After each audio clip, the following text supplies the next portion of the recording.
Movie शुरू होती है और हमें एक प्रेग्नेंट लेडी दिखाई जाती है जिसका नाम नतालिया होता है और तब ही उसकी डिलीवरी का टाइम भी आ चुका होता है और उस वक्त नतालिया की मदर अलीना भी उसके साथ होती है। नतालिया की तबीयत खराब होना शुरू हो जाती है और उसकी माँ फौरन उसे हॉस्पिटल ले जाती है, लेकिन रात काफी हो चुकी होती है इसलिए हॉस्पिटल में ज्यादा डॉक्टर अवेलेबल नहीं होते, लेकिन वहाँ पर एक नर्स होती है जो उसकी डिलीवरी कर देती है और नतालिया का बच्चा पैदा हो जाता है। लेकिन सब उस बच्चे को देखकर काफी हैरानो परेशान हो जाते हैं क्योंकि उन लोगों को उस चीज पर यकीन नहीं आ रहा था जो वो देख रहे थे, क्योंकि बच्चा पैदा होते ही हवा में फ्लाई करना शुरू हो जाता है। नतालिया भी ये देखकर काफी हैरान हो जाती है और वो अपनी मदर को कहती है कि हमारे यहाँ एक एंजल बच्चे की पैदाइश हुई है, लेकिन नतालिया की मदर एक समझदार और एक्सपीरियंस लेडी होती है और वो फौरन समझ जाती है कि बच्चा अब नॉर्मल है और ऐसा ही होता है क्योंकि वो बच्चा विदाउट ग्रेविटी पैदा होता है। वो लोग काफी पुअर प्रोटेक्टेड लोग होते हैं और फौरन हॉस्पिटल को छोड़कर चले जाते हैं, जबकि नर्स उन्हें काफी समझा रही होती है कि अभी उनके जाने का टाइम नहीं हुआ, लेकिन वो उसकी नहीं मानते और अपने घर आ जाते हैं।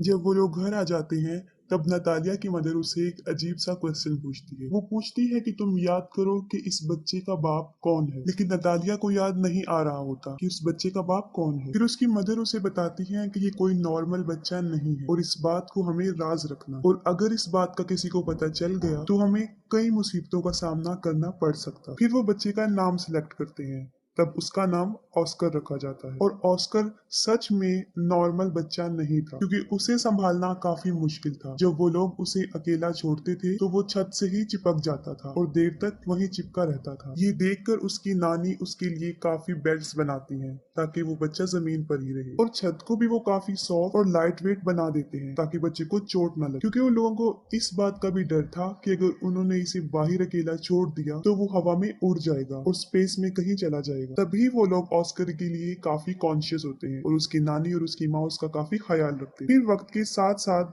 ऑस्कर बड़ा होना शुरू हो जाता है, लेकिन वो घर पर ही रहता है क्योंकि उसकी नानी उसे बाहर ना जाने नहीं देती। घर रहकर वो मोस्टली टीवी पर सुपरमैन के कार्टून्स देखा करता था और वो खुद भी ये इमेजिन करता था कि वो भी एक सुपर हीरो है। फिर ऑस्कर कई दफा अपनी मदर नतालिया से ये पूछता है कि वो लोग उसे बाहर जाने क्यों नहीं देते, लेकिन वो उसकी बात को इग्नोर कर देते हैं। ऑस्कर खिड़की से बाहर कई दफा लोगों को देखता रहता था और अपने जैसे बच्चों को भी जो स्कूल जा रहे होते हैं, और हसरत भरी निगाहों से खेलते हुए बच्चों को देखता था और आजाद जिंदगी को बहुत मिस करता था। वो ये सोचता था कि वो शायद हमेशा के लिए यहाँ कैद में ही रहेगा। फिर एक दिन ऑस्कर घर की इस कैद से तंग आकर खिड़की से बाहर जाने की कोशिश करता है, लेकिन उसकी नानी उसको देख लेती है और वो काफी गुस्से में आ जाती है। ये इंसिडेंट देखने के बाद उसकी नानी सारी विंडोज को सील कर देती है और ऑस्कर को समझाती है कि वो कभी भी इस घर से बाहर नहीं जाएगा, ना उन बच्चों की तरह जो स्कूल जाते हैं, और वो घर पर ही रहकर पढ़े। ये सुनकर ऑस्कर की मदर काफी गुस्से में आ जाती है और कहती है कि कब तक हम इसको इस कैद खाने में रखेंगे, एक ना एक दिन इसने बाहर जाना है। फिर ऑस्कर की मदर उसके लिए एक जैकेट लेकर आती है जिसकी पॉकेट्स में वो दो पत्थर रखती है ताकि वो उड़ ना सके। वो अपनी मदर की बात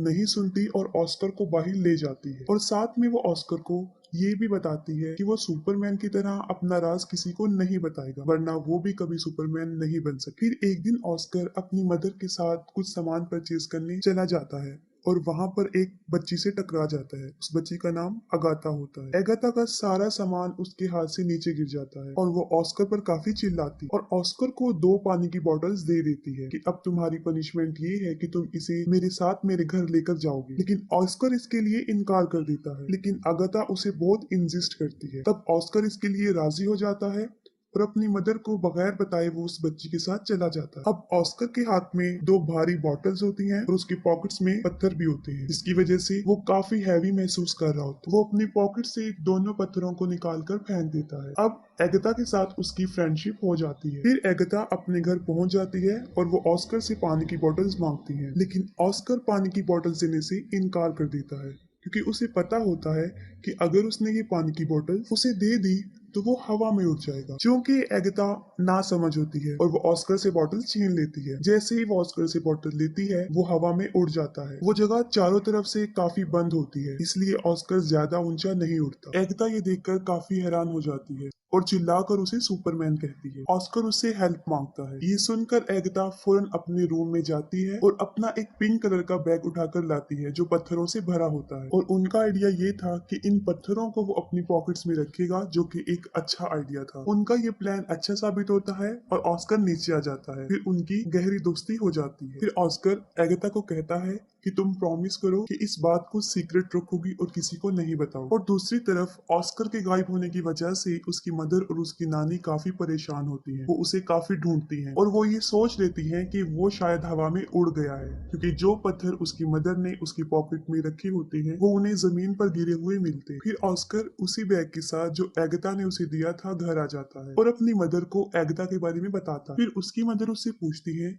कि कहीं तुमने अपना राज उसे तो नहीं बता दिया, लेकिन वो अपनी मदर से झूठ बोल देता है कि मैंने नहीं बताया। फिर ऑस्कर और एगाथा कई दिन तक एक दूसरे से मिलते रहते थे। फिर एक दिन ऑस्कर की मदर को इस बात का पता चल जाता है कि एगाथा उस राज के बारे में जानती है। फिर उसी दिन के बाद उसकी मदर उसे एगाथा से मिलने नहीं देती, जबकि एगाथा काफी दफा ऑस्कर से मिलने उनके घर पर आती थी, लेकिन नतालिया उसे दरवाजे से ही भेज दी। फिर उन लोगों के आसपास के लोग उन्हें मशकूक निगाहों से देखने लगे, क्योंकि उन्हें ऐसा लग रहा था कि शायद ऑस्कर की मदर और नानी उसके साथ बुरा सलूक करती हैं।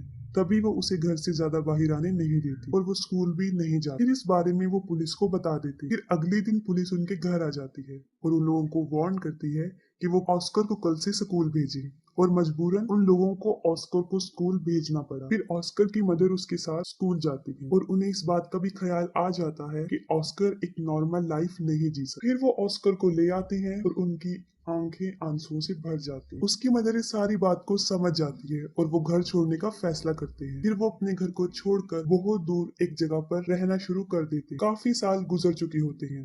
अब ऑस्कर भी जवान हो जाता है, उसकी मदर काफी ओल्ड हो जाती है और उसकी नानी की डेथ हो जाती है। और ऑस्कर के पास अब तक वो बैग होता है जो एगाथा ने उसे दिया होता है। वो उस बैग को कभी भी अपने से दूर नहीं करता था। इवन के सोते वक्त भी वो उसे अपने साथ लेकर सोता था। लेकिन आज भी उसका लाइफ स्टाइल जीने का वही तरीका, घर में रहकर ही वो जिंदगी गुजारता और उसकी जिंदगी सीक्रेट पर ही चल रही होती है। ऑस्कर की मदर और वो एक दूसरे का बहुत ख्याल रखते थे। ऑस्कर अब अपनी जिंदगी से फेड अप हो गया था। इस राज को छुपाते हुए वो काफी तंग आ चुका। फिर वो सोचता है कि अगर दुनिया को उसके बारे में पता चल जाएगा तो वो थोड़े ही वक्त में पूरी दुनिया में मशहूर हो जाएगा, जैसे उसका आइडियल मैन सुपरमैन, और उसके ऊपर बहुत से लोग किताबें भी लिखेंगे। लेकिन उसकी मदर ऐसा कुछ नहीं चाहती। लेकिन उसकी मदर उसे समझाती है कि ऐसा कुछ नहीं हो, क्योंकि उसकी मदर को ऐसा लगता था कि अगर दुनिया को इस राज का पता चल गया तो वो उसे खो देगी। फिर वो अपनी माँ की खातिर सब्र कर लेता है, लेकिन फिर उसका सब्र खत्म होना शुरू हो जाता है और एक दिन वो अपनी मदर को बगैर बताए घर से बाहर चला जाता है। फिर वो एक मैजिक शो में चला जाता है जहाँ लोगों के टैलेंट को दिखाया जाता है और वो पहली मर्तबा अपने टैलेंट को दिखाने वहाँ चला जाता है। फिर उसी रात वो शो हिट हो जाता है और उसकी माँ भी ये वो शो देख लेती है। इस मामले में ऑस्कर की मदर बेबस थी।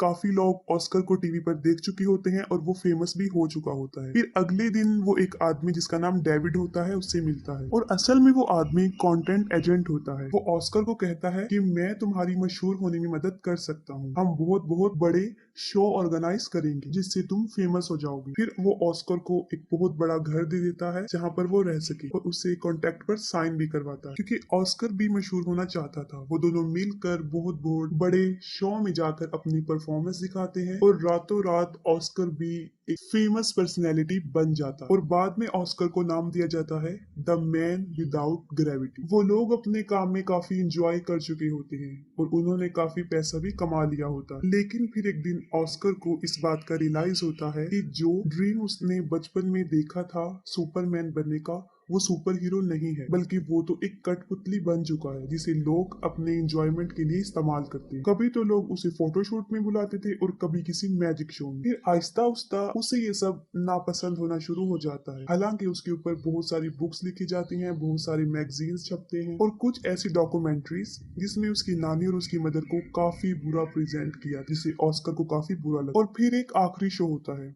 जिसमें उसे एंजल का कॉस्ट्यूम पहनाया जाता है जो उसे बहुत बुरा लगता है। वो कहता है कि मैं कोई एंजल नहीं हूँ। उसे काफी गुस्सा आता है और वो शो में ही लोगों को बुरा भला कहना शुरू कर देता है। फिर वो अपनी मदर को कहता है कि वो ये सब कुछ छोड़ने का फैसला कर चुका है। फिर वो अपने एजेंट को कहता है कि बस मेरा काम यहीं तक था, मुझे अब मशहूर नहीं हूँ और मजीद वो ये काम नहीं करेगा। उसका एजेंट उसे समझाता है कि तुम इसे ऐसे नहीं छोड़ सकती, लेकिन ऑस्कर इन सब से तंग आ चुका होता है। वो कहता है कि तुम लोगों को जाकर ये कह दो कि द मैन विदाउट ग्रेविटी मर चुका है या हवा में कहीं पर उड़ गया। फिर वो अपनी माँ को भी गुड बाय कह देता है क्योंकि वो एक अलग जिंदगी जीना चाहता है। और अगले दिन न्यूज पर ये खबर आ जाती है कि द मैन विदाउट ग्रेविटी मर चुका है और बहुत से लोग उस पर तरह तरह के क्लेम करते हैं। ऑस्कर की माँ अब अकेली रहना शुरू हो जाती है और कई विजिटर्स ऑस्कर के बारे में पूछने उनके घर आते जाते थे, लेकिन वो कुछ भी उन लोगों को नहीं बता। और फिर काफी साल गुजर जाते हैं। फिर ऑस्कर की मदर की भी डेथ हो जाती, लेकिन ऑस्कर अभी तक जिंदा था।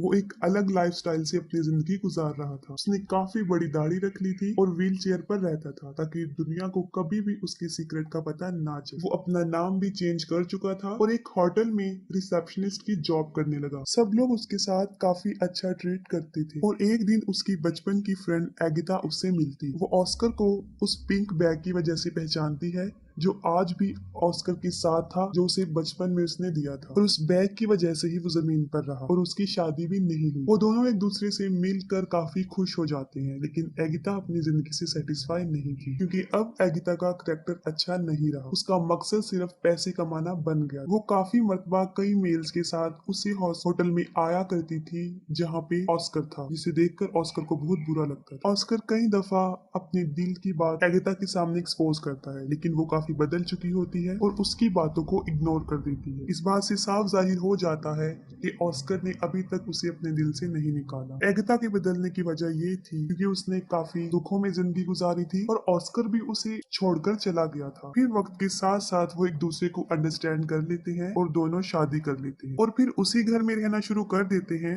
जहाँ वो बचपन में रहा करती थी। और यहाँ पर मूवी एंड हो जाती है।